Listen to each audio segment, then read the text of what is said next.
So look at that. Hello, and welcome to TeleVisionaries. Although today we have a special guest for you, someone who's been, someone I've admired for quite some time and has really helped me work through a lot of my own problems, particularly my interpersonal problems. And I've kind of kept him as my own little secret, but I feel like it's, time for the world to share in this precious resource. Do you mind if I use your real name? Go right At this ahead. point? I mean, I know that you have not used your real name. I got nothing to fear. I want to introduce you all to my personal guru, Luigi. So I really feel so enchanted and blessed that you have honored me to come on my show today. The honor is all mine. Well, this is like, quite a big deal for me to bring my guru on the show. But I thought the best way to kind of let you all share in the power, the presence, the magic, really, that is Luigi, is to share with you some of the letters that have been written to Luigi. Ask Luigi. I'm a man, which I feel like, you don't just serve women, you serve men. It's from Ricky in Dayton. Ricky says, "Dear Luigi, my wife has been staying out late every night. She always tells me she's looking for a I think he means birthday present for me. But this often happens months and months before my birthday. We don't really talk anymore except about the birthday gift. Can you help me, Ricky in Dayton?" Yes, Ricky, in Dayton. The first principle is, if you smell a rat, there is a rat.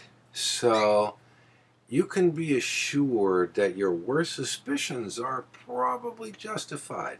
So then the question is, how do you address this issue? So I would recommend, if you have one of those cast iron fry pans around your kitchen, like one of the old-fashioned heavy kind, you might want to wait till your unnamed, is it husband or boyfriend was that? I think it's actually girlfriend. Oh, girlfriend was, Yeah. Oh, okay.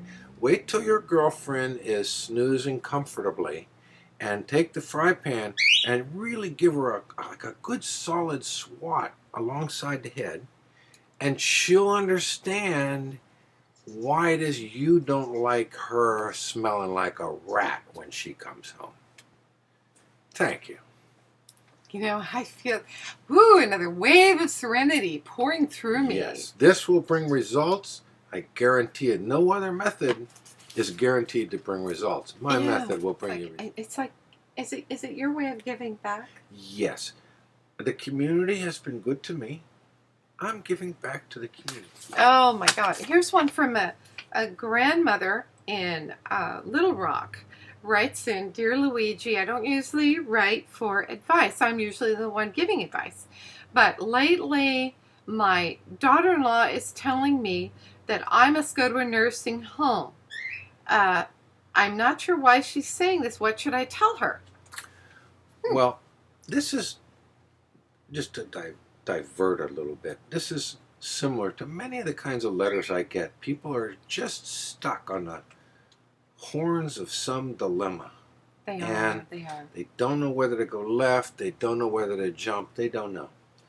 So, for instance, in this case, you don't feel ready to go in a nursing home. Maybe later, maybe never, not now. So here's what you tell, I think it was her daughter-in-law? Mm-hmm. Daughter-in-law. Yeah. You gotta be clear in your intentions. You say, you can take that nursing home, and you can take the nursing home and a bunch of salt, and you can pound it right up your ass. Mm-hmm. And if you tell her that, she'll have no mistake about where you stand. You're not going to hear from her for a long time. In reading, this is one from, let's see, it's from, I don't know if I can read that name, Mitwan. I'm Mitwan from Canada. Wow, they're called. They're from Canada, and she says, "I don't think there's any hope for me." Wow, I don't think there's any hope for me. But if there is any hope, Mitwan is a she. Uh-huh. Oh. But if there is any, it's probably you, Luigi, who can help. I have heard that it will be impossible for me to rent a house because my mother tells me that no one will rent a house to a scum bucket like me. What should I tell her or the landlord? Well, that's a tough one. First, I'll have to make an assumption here, which is that Canadians are a lot like us. Like, maybe that's I'm safe. guessing. I don't know. I don't really know, but I'm guessing. So, and that, assuming that that's the case, then you got, let's see, somebody calling you a scumbucket and not renting you the place for unknown reasons as to why they think you're a scumbucket.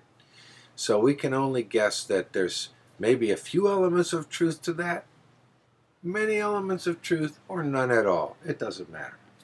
What you got to do is just say, hey, I can pay the rent. I've paid rent before. I'm going to pay rent again. I can pay you rent. And if you don't rent it to me, it would be a real shame because your house could disappear in a very short burst of flame. So, rent to me. It's a win-win situation you offer. See, you say, rent to me, keep your house. We both win. See? That's I like how helping you're people. always looking out for everyone. Everybody benefits Nobody's in that. the enemy in your world. Everybody benefits. We don't have enemies. Do you hear that? We No. don't have enemies anymore. No. This is such a beautiful pathway. That's just as an aside. There's many situations where taking an apparent conflict and generating a win-win out of it can bring you a good solution, a happy solution. I had a recent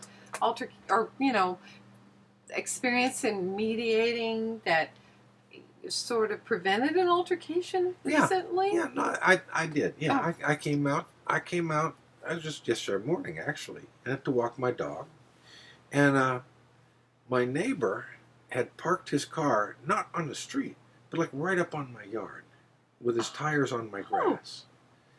And I said, "Hey, shithead, what are you doing with your tires on my grass?" He said, "Well, look, I figure since your dog pisses on my grass, I'd have my car just sit on your grass." I thought, well, now this could easily escalate into a big brouhaha. It could be feuding neighbors forever here. He lives right across the street from me. Oh, gosh, yes. I figured I'd have to kind of moderate my response. I said, "That's a nice car. In 15 minutes, it's going to be a pile of smoldering melted steel unless you get it to fuck off my lawn." See? Win-win. Never forget that. Win-win. You gave him what he would most love, a car that was not a smoldering pile of burnt steel. He got everything. That's probably what he wanted more than anything else in the world. Just like it was. He got to keep peaceful relations with a neighbor. He got to understand both of us a little bit better in the process. Good. You're like an angel of harmony. Yeah. That's what I think. Or you're like the angel of harmonic convergence, as some of us like to say. I recently have had several people who compare me to Mother Teresa. Oh. There's a guy, he's really looking to do good in the world. Help people. That's how I look at it. That might be a stretch, calling me Mother Teresa. But I like the comparison. She might be watching this video right now going, I wish I could be more like him, you know? Maybe. Yeah. Well, I want to thank you so much for coming on today, and I'm sure we're going to get a pile more letters for you. Pass them on, I'll respond to them. That's wonderful. Wonderful. You can kind of uncomplicate people's lives and lead them toward the harmonious win-win that we're all really after, aren't we? Yes. So that's good. Thank you for being on the show. You're most welcome. I appreciate it. And thank you all for watching TeleVisionaries.